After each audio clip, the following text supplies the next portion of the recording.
Hello everyone, मेरा नाम शिवांग है और आज हम बात करने वाले एक नया बिजनेस आइडिया के बारे में जो कि है एक डिजिटल मार्केटिंग का बिजनेस। डिजिटल मार्केटिंग का बिजनेस ओपन करने से पहले हम लोग ये जान लेते हैं कि डिजिटल मार्केटिंग होता क्या है, एक्चुअल में मार्केटिंग क्या होता है। पहले हम लोग ये जान लेते हैं। मार्केटिंग किसी भी ब्रांड का प्रमोशन करना जिससे कि वो ब्रांड अपने पोटेंशियल कस्टमर तक पहुंच सके, उसको हम लोग कहते हैं मार्केटिंग।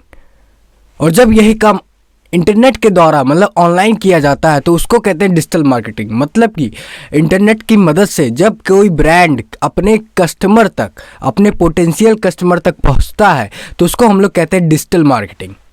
तो ये हो गई बात मार्केटिंग और डिजिटल मार्केटिंग की।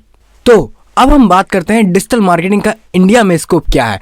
तो मैं आपको पहले बता देना चाहता हूं, फाइनेंशियल ईयर 2015 में 47 बिलियन इंडियन रुपीस की इसकी नेटवर्थ थी, जो कि बढ़कर 2020 में 199 बिलियन इंडियन रुपीस की हो गई थी। अब ये प्रिडिक्ट किया जा रहा है कि डिजिटल मार्केटिंग की जो इंडस्ट्री है वो 2024 तक 539 मतलब 539 बिलियन इंडियन रुपीस की हो जाएगी। तो आप इस आंकड़े से पता लगा सकते हैं कि इस बिजनेस में कितनी ज्यादा अपॉर्चुनिटी है।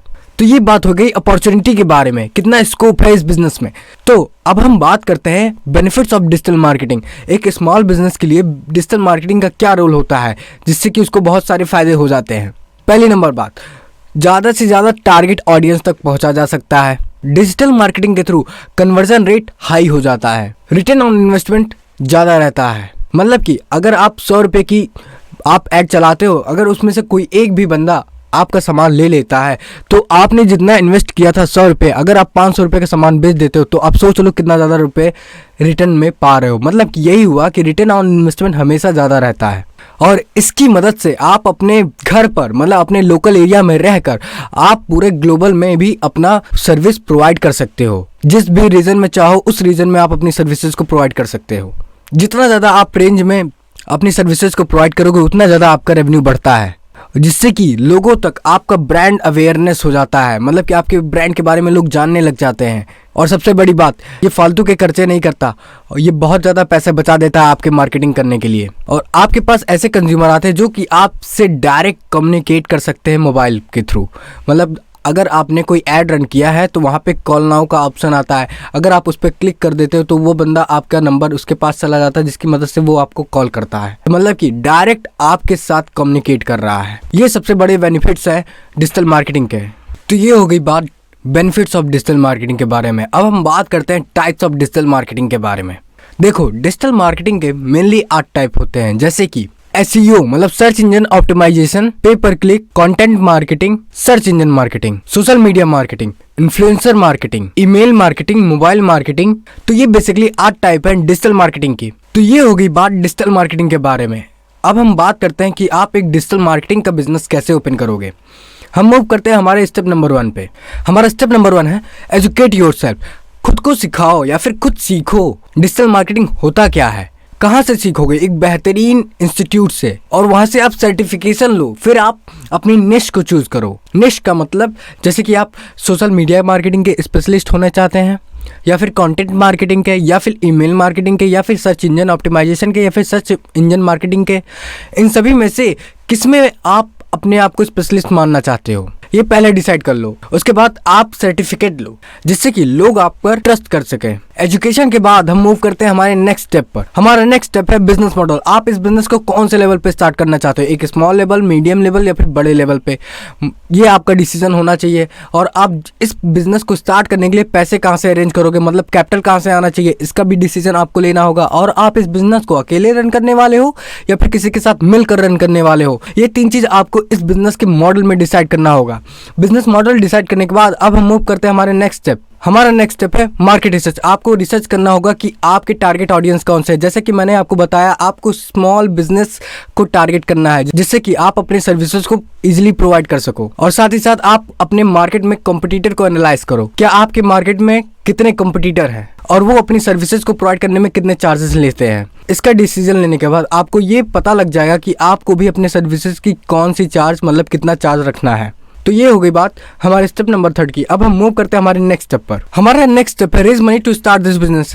किसी भी बिजनेस को स्टार्ट करने के लिए आपको पैसे की जरूरत पड़ेगी। अगर आप इस बिजनेस को ओपन करने में सक्षम नहीं है तो मैं आपको ऐसे 2 टिप बताना चाहता हूं जिसकी मदद से आप पैसे का जुगाड़ कर सकते हैं। पहला है डेब्ट, दूसरा है इक्विटी। डेब्ट का मतलब होता है उधारी, उधारी मतलब आप किसी से लोन ले लें या फिर कोई किसी से आप पैसे मांग ले, किसी फैमिली मेंबर से भी आप पैसे ले सकते हैं। तो ये होगी बात डेब्ट से रिलेटेड। डेब्ट का मतलब होता है उधारी। अब हम बात करते हैं इक्विटी। इक्विटी में क्या होता है? देखो, इक्विटी में आपके साथ आपकी लायबिलिटी भी शेयर हो जाती है, सिर्फ पार्टनरशिप में, लेकिन आपको पैसे जरूर मिल जाते हैं और आपके बिजनेस के प्रॉफिट में शेयर हो जाता है, मतलब उसमें भी हिस्सेदारी हो जाती है। जैसे कि पार्टनरशिप और इन्वेस्टर। पार्टनरशिप वो बंदा होता है जो कि आपके साथ मिलकर आपके बिजनेस को ऑपरेट करता है। इन्वेस्टर वो बंदा होता है जो कि आपके बिजनेस के मॉडल को समझकर उसमें पैसे लगा देता है। जब आपका बिजनेस ग्रो करता है तो उसमें जो प्रॉफिट रहता है वो अपने इन्वेस्टमेंट के शेयर के हिसाब से वो अपने पैसे लेता रहता है। तो ये हो गई बात, आप पैसे अरेंज कैसे करोगे। अब हम मूव करते हैं हमारे नेक्स्ट स्टेप पर। हमारा नेक्स्ट स्टेप है लोकेशन। देखो, सिंपल सी बात है, अगर आप इस बिजनेस की एक ऑफिस को ओपन करने वाले हो तो वो मार्केट प्लेस में होनी चाहिए, वहाँ पे ट्रांसपोर्टेशन की सर्विस अवेलेबल हो और आपके टारगेट ऑडियंस के पास होनी चाहिए। ठीक है, ये कुछ बेसिक पॉइंट्स है आपको ध्यान में रखने होंगे अपने लोकेशन डिसाइड करने से पहले। लेकिन आप इस बिजनेस को अपने घर पे रहकर भी ऑपरेट कर सकते हो। तो अब हम मूव करते हैं हमारे नेक्स्ट स्टेप पर। हमारा नेक्स्ट स्टेप है इंफ्रास्ट्रक्चर। जब आप अपना लोकेशन डिसाइड कर लेते हो उसके बाद हम बात करते हैं इंफ्रास्ट्रक्चर से रिलेटेड। आपके रूम का इंफ्रास्ट्रक्चर कैसा होना चाहिए? सिंपल सी बात है, वो स्पेसियस होना चाहिए, साथ ही साथ वहाँ पे वेंटिलेशन अच्छी हो। ठीक है, वहाँ पे एयर कंडीशनिंग की फैसिलिटी अवेलेबल हो और साथ ही साथ वहाँ पे इलेक्ट्रिसिटी भी अवेलेबल हो। ये कुछ बेसिक रिक्वायरमेंट्स है किसी भी बिजनेस के लिए। तो अब हम मूव करते हैं हमारे नेक्स्ट स्टेप पर। इस बिजनेस को आप कॉन्ट्रैक्ट सर्विसेज प्रोवाइड करो, मतलब कि बेसिकली आपकी जो टारगेट ऑडियंस है वो है क्या? एक स्मॉल बिजनेस। ठीक है ना, आप उनसे कॉन्ट्रैक्ट करो। पहले तो उनकी लिस्ट बनाओ, कितने स्मॉल बिजनेस है आपके एरिया में। ठीक है, फिर उनसे कांटेक्ट करो, कॉल करो, उनसे पूछो क्या आपको अपने बिजनेस की, मतलब अपने प्रोडक्ट की, अपनी सर्विसेज की डिजिटल मार्केटिंग करानी है।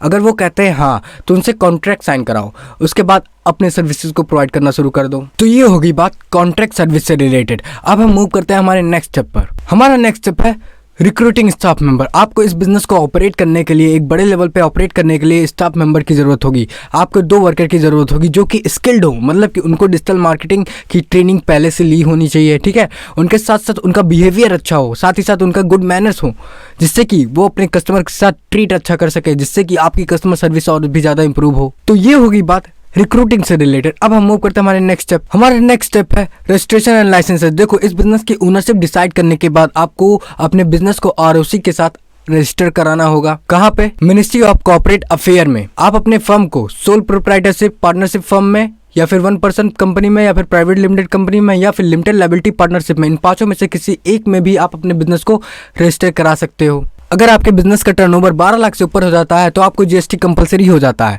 लेकिन अगर आप अपने बिजनेस की services India, out of India, मतलब इंडिया से बाहर प्रोवाइड कराने वाले हो या फिर कराना चाहते हो, तो आपको इंपोर्ट एक्सपोर्ट का कोड लेना होगा। साथ ही साथ आपको अपने शॉप को एस्टेब्लिशमेंट के लिए शॉप एस्टेब्लिशमेंट एक्ट के तहत लाइसेंस लेना होगा। तो ये कुछ बेसिक लाइसेंसेस हैं जो कि आपको इस बिजनेस को ओपन करने में जरूरत पड़ेगी। और भी कॉमन डॉक्यूमेंट्स का यूज होता है, जैसे कि ओनर का पैन कार्ड जरूरी है, ओनर्स की एड्रेस प्रूफ जरूरी है, साथ ही साथ नो ऑब्जेक्शन सर्टिफिकेट का लेना भी जरूरी है। ये कुछ कॉमन डॉक्यूमेंट्स हैं जो कि आपको रिक्वायर पड़ेगी। तो ये हो गई बात रजिस्ट्रेशन एंड लाइसेंसेस से। अब हम मूव करते हैं हमारे नेक्स्ट स्टेप पर। हमारा नेक्स्ट स्टेप है प्रमोशन एंड मार्केटिंग। किसी भी बिजनेस के ग्रोथ के लिए सबसे इंपॉर्टेंट रोल प्ले करता है उसका प्रमोशन और मार्केटिंग। तो आप भी अपने बिजनेस की प्रमोशन एंड मार्केटिंग कैसे करोगे? पहली नंबर बात, विजिटिंग कार्ड और पेम्पलेट को छपवाकर आप अपने लोकल एरिया में डिस्ट्रीब्यूट कराओ। फिर डिजिटल मार्केटिंग कराओ, क्योंकि आप डिजिटल मार्केटिंग स्पेशलिस्ट हो तो आप अपनी डिजिटल मार्केटिंग कराओ। जो भी आप सर्विसेज अपने कस्टमर को प्रोवाइड कर रहे हो उसका एक फुल डिटेल वीडियो बनाकर अपने यूट्यूब पर हमेशा अपलोड करते रहें। तो साथ ही साथ अपने प्रोडक्ट और अपने सर्विसेज को ऑफलाइन से ऑनलाइन भी ले जाओ। और आप एक अपनी अच्छी सी वेबसाइट को डिज़ाइन करवाइए जहां पर आपके कस्टमर अपने क्वेरीज को पूछ सके, जिससे कि आप अपने कस्टमर की क्वेरीज को ईजिली सॉल्व कर सकें। और जो भी नए कस्टमर हैं उनके लिए एक स्पेशल डिस्काउंट ऑफर, और जो रेगुलर कस्टमर है उनके लिए अलग से ऑफर। ये कुछ बेसिक टिप्स हैं जिनकी मदद से आप अपने प्रमोशन और मार्केटिंग को बढ़ावा दे सकते हैं।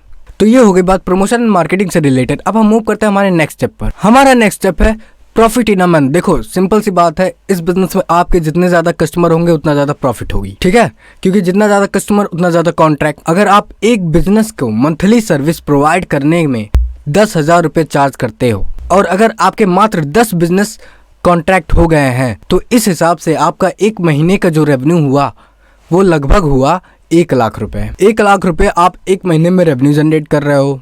फिर उसमें से माइनस कर देंगे 2 लोगों की सैलरी 20,000। फिर उसमें से हम लोग माइनस कर देंगे रेंट 10,000। फिर उसमें से हम लोग माइनस कर देंगे इलेक्ट्रिसिटी बिल 5,000। तो टोटल मिला जुलाकर आपका एक महीने में जो प्रॉफिट हुआ वो लगभग हुआ 65,000 रुपए। मतलब कि आप इस बिजनेस से एक महीने में 65,000 रुपए इजिली कमा सकते हो। तो ये हो गई बात प्रॉफिट से रिलेटेड। अब हम मूव करते हैं हमारे नेक्स्ट स्टेप पर। हमारा नेक्स्ट स्टेप है इक्विपमेंट्स रिक्वायरमेंट के बारे में। आपको इस बिजनेस को ऑपरेट करने के लिए कौन कौन से इक्विपमेंट्स की ज़रूरत पड़ेगी। पहला तो वाईफाई और राउटर, ठीक है, ये ज़रूरत है। डेस्क की ज़रूरत पड़ेगी, कंप्यूटर एंड प्रिंटर की ज़रूरत पड़ेगी, bill machine, CCTV camera, fan, chair, साथ ही साथ अकाउंटिंग सॉफ्टवेयर की। तो कुल मिला जुलाकर आपको इक्विपमेंट्स में ही लगभग 85,000 का इनिशियल इन्वेस्टमेंट करना पड़ सकता है। तो ये हो गई बात इक्विपमेंट्स के बारे में। अब हम मूव करते हैं हमारे नेक्स्ट स्टेप पर। हमारा नेक्स्ट स्टेप है इन्वेस्टमेंट रिक्वायर। इस बिजनेस को स्टार्ट करने के लिए आपके पास कितने फंड, मतलब कितने पैसे होना जरूरी है। सिक्योरिटी डिपॉजिट आपको करानी पड़ेगी शॉप के लिए 50,000, रेंट देना पड़ेगा 10,000, डिजिटल मार्केटिंग करानी होगी 10,000, रजिस्ट्रेशन एंड लाइसेंसेस के 15,000, marketing colorectal 15,000, equipments 85,000, website 10,000, salary 20,000, electricity bill 5,000। तो टोटल मिला जुलाकर आपको लगभग इस बिजनेस को स्टार्ट करने के लिए इनिशियल इन्वेस्टमेंट जो लग सकता वो है 2,20,000। मतलब कि आप इस बिजनेस को एक मीडियम लेवल पर इजीली स्टार्ट कर सकते हो मात्र 2,20,000 का इनिशियल इन्वेस्टमेंट करके। तो जैसा कि मैंने आपको बताया, अगर आप इस बिजनेस को एक स्मॉल लेवल पर स्टार्ट करने वाले हो तो 50,000 से लेकर 3 लाख के बीच में आप इजिली स्टार्ट कर दोगे। लेकिन अगर आप इस बिजनेस को बहुत ही बड़े लेवल पर या फिर मीडियम लेवल पर स्टार्ट करने वाले हो तो लगभग आपको 5 से 15 लाख का इनिशियल इन्वेस्टमेंट लग सकता है। So thank you everyone. अगर आपको ये वीडियो पसंद आया है तो इस वीडियो को लाइक कीजिए। अगर आप हमारे चैनल पर नया है तो इस चैनल को सब्सक्राइब कीजिए। सो थैंक यू, धन्यवाद।